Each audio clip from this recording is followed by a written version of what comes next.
Good morning students. आज का हमारा लेसन है, हमारा पाठ है पढ़ाई।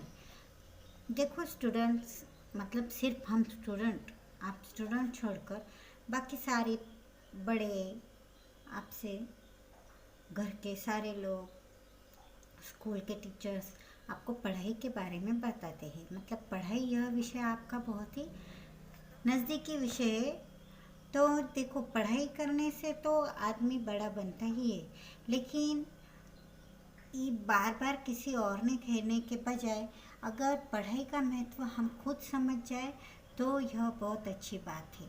इस पाठ में हम देखेंगे कि रामू के चरित्र, मतलब रामू के माध्यम से हमें पढ़ाई का महत्व समझाया गया है, ताकि तुम अपने भविष्य को के प्रति अलर्ट रहे, जागरूक रहे। तुम्हें यह समझना चाहिए कि तुम्हारे माता पिता, गुरुजन वर्ग तुम्हें सदैव तुम्हारे हित के लिए पढ़ाई बताते हैं। तुम्हारा हित ही उनके पढ़ाई बताने का उद्देश्य रहता है। आज के युग में पढ़ाई का बहुत महत्व हो गया है, क्योंकि स्पर्धात्मक युग है, कंपटीशन का युग है। पढ़ाई के बिना जीवन में तरक्की की कल्पना ही नहीं की जा सकती। पढ़ाई करने वाले बच्चे समाज में सम्मान पाते हैं, उन्हें सभी पसंद करते हैं, और जो बच्चे पढ़ते नहीं वे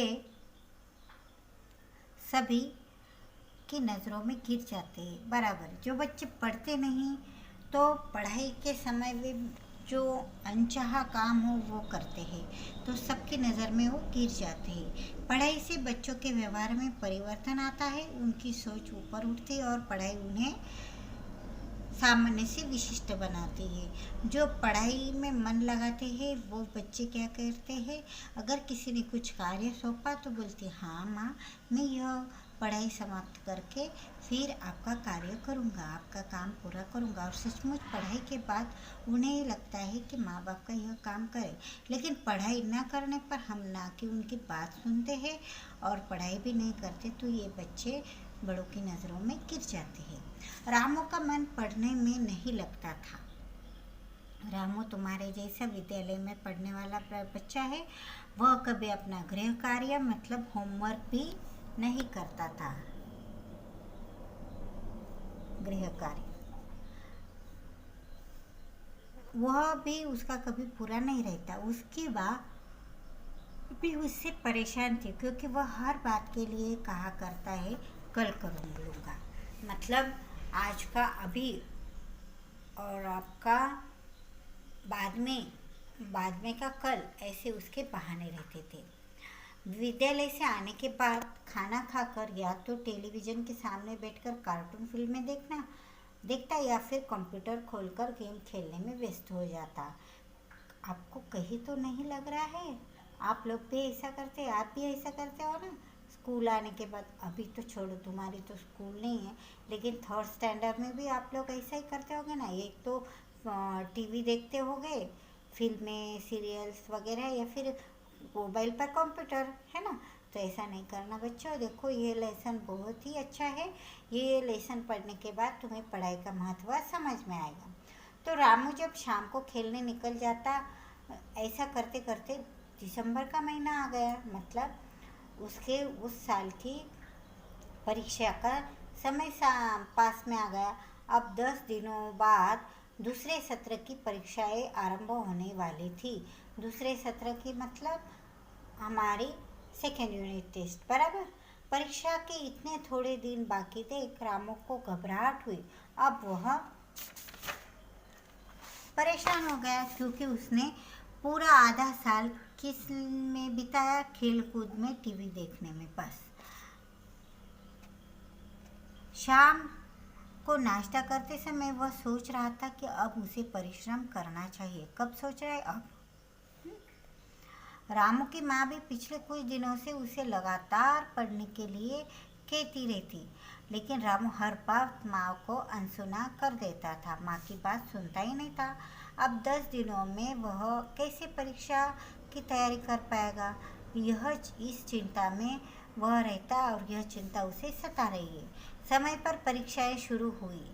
जिस तरह टाइम टेबल तुम्हारा आता है और उसी टाइम पर परीक्षा होती, उसी प्रकार रामू की भी परीक्षा उसी समय चालू हो गई जैसा उन्हें टाइम टेबल मिला था। रामू परेशान था क्योंकि उसने तो पढ़ाई नहीं की थी, इसलिए उसे परीक्षा कैसी जाएगी अभी कठिन।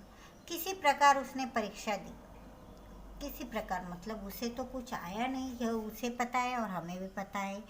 उसके बाद परिणाम सत्र मिलने का दिन भी आ पहुंचा। जिसका डर था वही हुआ। इसने पढ़ाई ही नहीं की तो क्या होगा? रामू सभी विषय में फेल हो गया। फेल समझ में आ गया क्या? मतलब उसे किसी भी पेपर में अच्छे मार्क्स नहीं मिले, वह बहुत कम मार्क्स मिले, इतने मिले कम मार्क्स कि वह फेल हो गया। कक्षा में बैठा वह अपनी लापरवाही पर पछता रहा था। देखो, यह अपनी लापरवाही पर पछता रहा है मतलब रामू बहुत अच्छा लड़का है, उसे पढ़ने का है, लेकिन थोड़ा सा वह क्या हो गया है, पढ़ाई से दूर हो गया। लेकिन कुछ कुछ बच्चे ऐसे होते हैं, वह फेल होने पर भी उनको कुछ भी नहीं लगता। हाँ, तो ये रामू को अपनी लापरवाही पर पछता रहा है, मतलब ये बहुत अच्छा लड़का है, सिर्फ थोड़ी पढ़ाई से वह दूर चला गया है। उसे पता ही न चला कि अब कब छुट्टी की घंटा बज गया। रामू का मित्र तभी पीयूष, रामू का मित्र है, उसका नाम है पीयूष, वह वहाँ पहुँचा और बोला, क्या यही बैठे रहोगे, घर नहीं जाना क्या?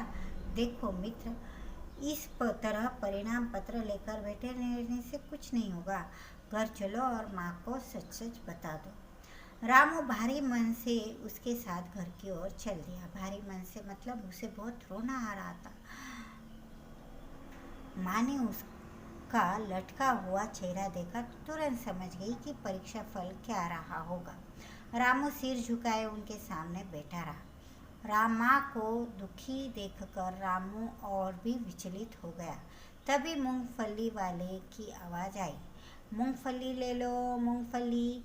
यह वही मूंगफली वाला था जिससे रामू प्रतिदिन शाम को मूंगफली खरीदकर खाया करता था।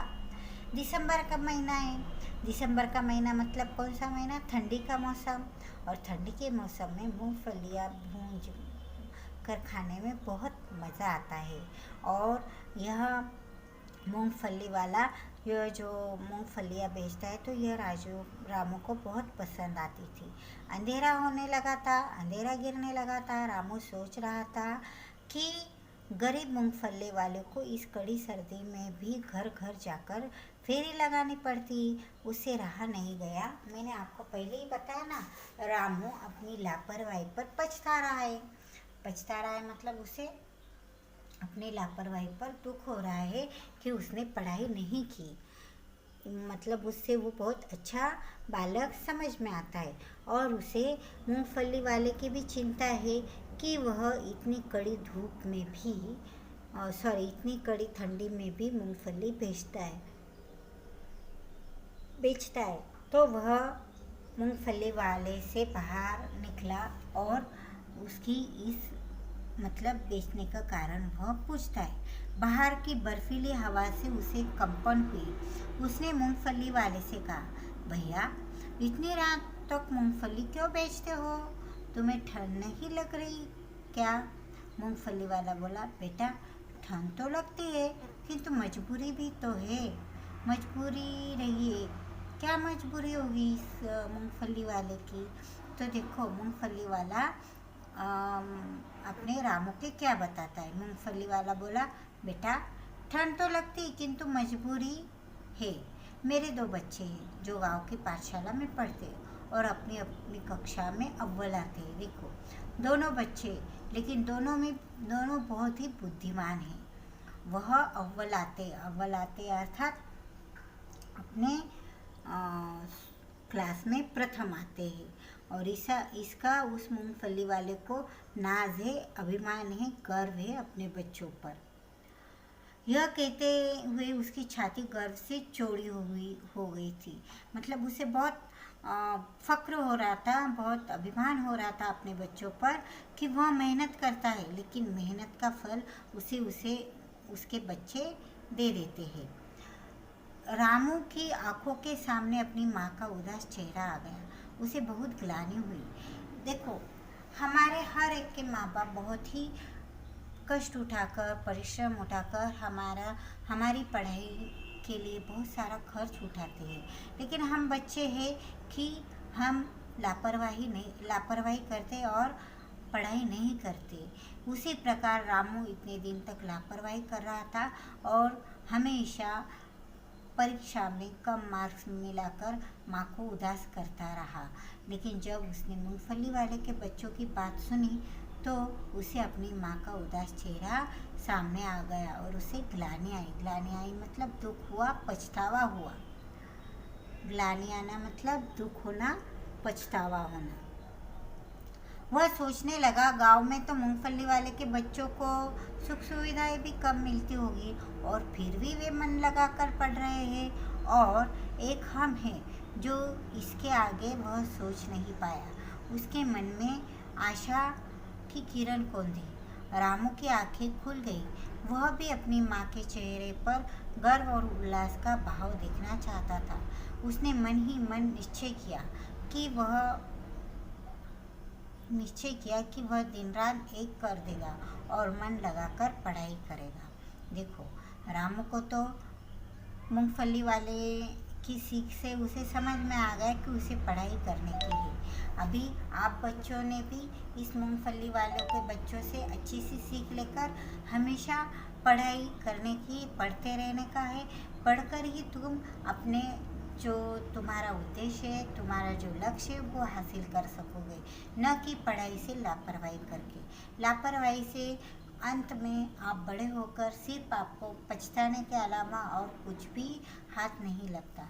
देखो, जो बड़े लोग हैं, मतलब उम्र से बड़े हो गए हैं, कुछ लोग कुछ न कुछ मतलब अपने ज़िंदगी में हासिल करके बहुत बड़े मकाम पर पहुंच जाते हैं। मकान नहीं है, मुकाम पर। लेकिन कुछ लोग गरीब ही रहते हैं। कुछ लोग मेहनत करते हैं, लेकिन मेहनत क्यों करते हैं और किस लिए करते हैं इसका भी उनके सामने कुछ मतलब निश्चय नहीं रहता। इसलिए उन्हें सारी ज़िंदगी गरीबी में ही बितानी पड़ती है। कष्ट करना चाहिए, लेकिन वह कष्ट हम क्यों कर रहे हैं?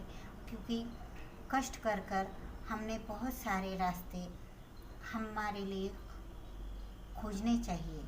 तो बच्चों, तुम अभी बच्चे हो, तुम्हें बहुत बड़ी बड़ी बातें समझ में नहीं आएंगी, लेकिन इतना सिर्फ याद रखने का है कि तुम्हारे लिए तुम्हारे माता पिता बहुत ही कष्ट उठाते, तो उनके चेहरे पर मुस्कान लाने के लिए, उनके चेहरे पर हंसी लाने के लिए तुम्हें दिन रात पढ़ना होगा, दिन रात मेहनत करनी होगी और मन लगाकर पढ़ना होगा। आशा करती हूँ यह लेसन तो आपके लिए है। आप समझो रामू है, और रामू ने जिस तरह माँ के चेहरे पर गर्व और उल्लास का भाव देखना चाहता है, वह उसी तरह तुमने भी अपने माता पिता के चेहरे पर गर्व और उल्लास का भाव देखने के लिए तुम्हें भी दिन रात मेहनत करनी है, दिन रात पढ़ाई करने की है। यह नहीं सोचने का है कि तुम्हारी स्कूल नहीं है तो स्कूल नहीं है, लेकिन पढ़ाई तो है ना। स्कूल नहीं तो कुछ नहीं होता। स्कूल नहीं, लेकिन तुम्हारा सिलेबस वगैरह सब कुछ कंप्लीट तो हो रहा है, तो तुम्हें सिर्फ घर रहकर खेलना है, कूदना है, टीवी देखने की, सब कुछ करने का है, लेकिन इसके साथ साथ बहुत ज़्यादा पढ़ाई करने की। ओके, तो आशा करती तुम्हें मेरी बात समझ में आई होगी। इसके बाद हम हमारे लिखित कार्य ख वाला इसके क्वेश्चन आंसर के आंसर मैं आपको भेज दूँगी और हमारा बुक वर्क भी सेंड करूँगी।